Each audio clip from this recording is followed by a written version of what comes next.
আমাদের যেই কথাটা মাননীয় প্রধানমন্ত্রী বলেন বা সরকারের যে নীতি, এটা স্বীকার করতে হবে আজকে জিরো টলারেন্স দুর্নীতি।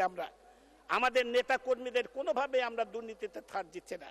কিন্তু ইদানিং যে সমস্ত ঘটনাগুলো ঘটছে, আমি বিশ্বাস করি এইগুলো একটা ষড়যন্ত্রের অংশ, জাতীয় আন্তর্জাতিক ষড়যন্ত্রের অংশ হিসেবে হঠাৎ করে আজকে কিছু দুর্নীতিবাজ সাবেক কর্মকর্তাদের বা কিছু আজকে এই সমস্ত প্রচার প্রপাগান্ডা আজকে হচ্ছে। এটা আমি আমার কেন সমস্ত বিশ্ব মানুষেরই এটা সন্দেহ হয় আজকে জাতীয় আন্তর্জাতিক ষড়যন্ত্রের মাধ্যমে এই সমস্ত দুর্নীতির কথা হঠাৎ করে উঠে আসছে।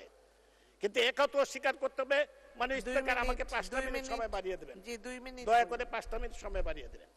কিন্তু একথা স্বীকার করতেই হবে, যাদের বিরুদ্ধে আজকে অভিযোগ তারা কেন আইনকে ভয় পায়, তারা আইনকে ভয় পেয়ে কেন তারা আজকে বিদেশে চলে যায়, তারা কেন আজকে এই বেনজির সাহেব বলেন বা আজকে সেই কর্মকর্তা বলেন, ছাগলকান্দের সেই কর্মকর্তা বলেন, তারা কেন আইনকে ভয় পায়? এখন জন্ম সনদ দিয়ে খোলো বিকাশ স্টুডেন্ট অ্যাকাউন্ট, নিজের বিকাশ নিজে কর। আইনকে ভয় পায় বলেই তো আমাদের ভয় হয়, নিশ্চয়ই তারা দুর্নীতিগ্রস্ত এবং তাদের বিরুদ্ধে যে অভিযোগ সেই অভিযোগগুলো সত্য, এটা ষড়যন্ত্রের অংশ।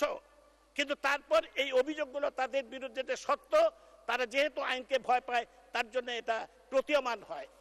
আমি একটা কথাই বলতে চাই, কেবলমাত্র বেশি কথা না বাড়িয়ে একটি বিষয় আমি উল্লেখ করতে চাই।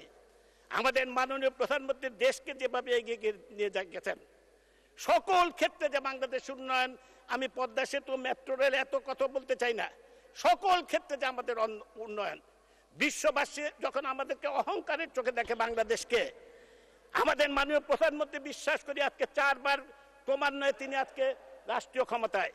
আমরা বিশ্বাস করি মালয়েশিয়ার মহাতির মোহাম্মদকে ছাড়িয়ে যাবেন তিনি, যদি এই দুর্নীতি, ব্যাংক লুটেরা এবং এই অপকর্ম যারা করে তাদের বিরুদ্ধে যদি আজকে ব্যবস্থা গ্রহণ করা যায়। বিশ্বাস করি আবার তিনি ক্ষমতায় আসবেন, রাষ্ট্রীয় ক্ষমতায় আওয়ামী লীগ আসবে এবং মাননীয় প্রধানমন্ত্রী আবার সরকার গঠন করতে পারবেন। এই দুর্নীতিবাজদের যদি ব্যবস্থা গ্রহণ করা হয়, এটা এখনই সময় এদের বিরুদ্ধে ব্যবস্থা গ্রহণ করা। আমরা রাজনীতি যারা করি আমাদের লজ্জা হয় এই সমস্ত লোকদের, ব্যাংক লুটেরা বা যারা যে সমস্ত কাজ করছে এই সমস্ত যখন আমরা চিত্র যখন আমরা দেখি।